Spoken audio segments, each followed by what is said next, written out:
sebagai akademisi juga, beliau kebetulan kedua jurusan, Cik Him, dua jurusan bahasa Inggris. Ya.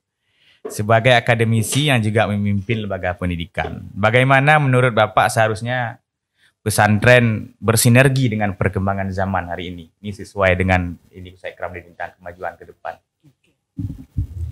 Ya, pertanyaan yang sangat menarik sebenarnya ya. Saya sedikit ingin menyambung apa yang disampaikan Ustaz Ikram. Lakukan yang terbaik, maka Allah akan menjaminnya. Nah, ada istilahnya dalam bahasa Inggris itu Ustaz. Ya, mungkin do the best, let Allah does the rest. Ya, jadi lakukan yang terbaik, kemudian sisakan semua yang lain kepada Allah Subhanahu Wa Taala. Insya Allah akan dibantu. Nah, jadi memberi kepantasan bahwa untuk dibantu oleh Allah itu dengan cara kita berusaha. Baik, memang untuk kembali ke pertanyaan Ustadz Asel, untuk maju tidak bisa kita sendiri. Nah, jadi maka seperti yang saya sampaikan dulu di mimbar kita bahwa kenapa sholat itu perlu, karena jamaah, ya, berjamaah itu. Nah, kolaborasi itu perlu. Maka kalau sekarang kalau kita untuk akreditasi kampus semua dipertanyakan apa namanya kerjasama dengan pihak luar, kerjasama yang real kerjasama, bersinergi dengan pihak luar. Itu selalu ditekankan. Oleh karena itu saya berpikir pesantren atau dayah sendiri harus kuat bekerjasama dengan stakeholder, lakukan hubungan yang baik dengan wali murid, dan itu sudah dilakukan oleh Al-Manar. Saya melihat memanggil wali murid ketika di awal pertemuan, di awal siswa santri masuk itu dikumpulkan kita wali murid santri sosialisasi, kemudian membagi rapor, dikumpulkan juga wali murid, dan itu saya pikir salah satu cara kita menjaga sinergitas dengan wali murid. Kemudian tentu harus up to date dengan kegiatan dengan perkembangan zaman. Karena kata Ali juga, engkau akan mendidik generasi yang akan hidup bukan pada masamu. Sekarang alhamdulillah saya mengatakan bahwa COVID ini blessing in disguise. Apa itu blessing in disguise? Ada hikmah di baliknya. Apa hikmah di baliknya? Dengan ada COVID, kita sudah bisa belajar bagaimana dengan memain online, kita sudah bisa meningkatkan kemampuan teknologi, dan saya berpikir walaupun COVID sudah hilang nanti, hal-hal seperti ini, teknologi online dan ICT itu akan tetap berlangsung, akan tetap terjadi. Oleh karena itu saya berpikir bagus sekali di sini ekskulnya banyak. Nah, jadi ekskul di ekstrakurikulernya Al-Manar banyak sekali, dan bahkan mungkin sudah ada buat film ya, movie maker dan segala macam, dan itu menjadi skill lain bagi santri-santri. Karena tidak semua santri yang sekolah ke sini punya jiwa menjadi ulama. Nah, mereka santri di sini tapi jiwanya jiwa menjadi entrepreneurs, maka dia sudah dilatih di sini. Dia punya jiwa menjadi masuk tentara, dilatih oleh pramuka, melalui karate. Dan saya pikir seperti itu. Sama seperti mahasiswa bahasa Inggris.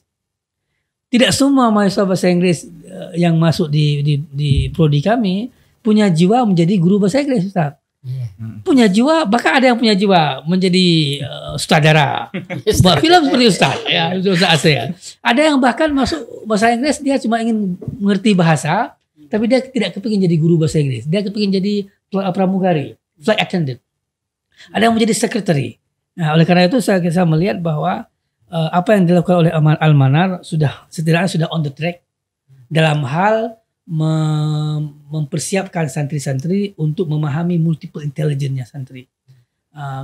Apa yang disebut dengan multiple intelligence? Ya, kemampuan yang berbeda-beda. Dulu orang selalu mengatakan orang pintar kalau pintar matematika. Nah, tapi sekarang tidak juga. Ya, orang kalau pintar hitung-hitung itu yang orang yang pintar. Sekarang semua orang punya kepintaran dalam bidangnya masing-masing. Oleh karena itu juga saya pikir ada santri yang pintar bahasa Inggris, fokuskan ke bahasa Inggris. Bahasa Arabnya walaupun harus didorong, tapi tidak bisa kita mendorong semua. Dia harus pintar semua. Nah, ada yang jarang bahasa Arab, hanya jarang bahasa Inggris. Najib. Ada juga yang bisa pintar dua-dua. Itu sangat eksepsional. Itu sangat luar biasa. Oleh karena itu saya berpikir jangan diukur kemampuan gajah dengan cara berenang. Karena kalau diukur kemampuan gajah dengan cara berenang, maka ikanlah yang paling pintar. Ya, dan juga diukur kemampuan ikan dengan memanjat pohon. Karena kalau itu diukur, maka monyet lah yang paling pintar. Oleh karena itu harus menguasai multiple intelligence oleh para ustaz-ustaz di sini. Kita menginginkan semua siswa atau santri menguasai semua mata pelajaran, itu iya. Tapi kita harus meyakini bahwa tidak semua santri bisa pintar semua mata pelajaran. Saya sering mengatakan seperti ini. Kita guru bahasa Inggris, yang dia ngerti cuma bahasa Inggris, Pak. Guru matematika yang dia ngerti cuma matematika. Tapi murid disuruh memahami matematika, bahasa Inggris, fisika, itu satu otak. Sedangkan kita sebagai seorang guru rasa egois. Kita menginginkan siswa mengerti semua padahal kita cuma bisa tok satu. Yaitu bahasa Inggris seperti saya. Disuruh ngajar matematika 4 tambah 4 harus pakai kalkulator. Jadi kan kita ego nih sebagai guru nih. Kita paksakan siswa kita untuk paham semua. Semua paham, kita cuma satu. Yang kita tahu cuma satu, yaitu mata pelajaran kita sendiri.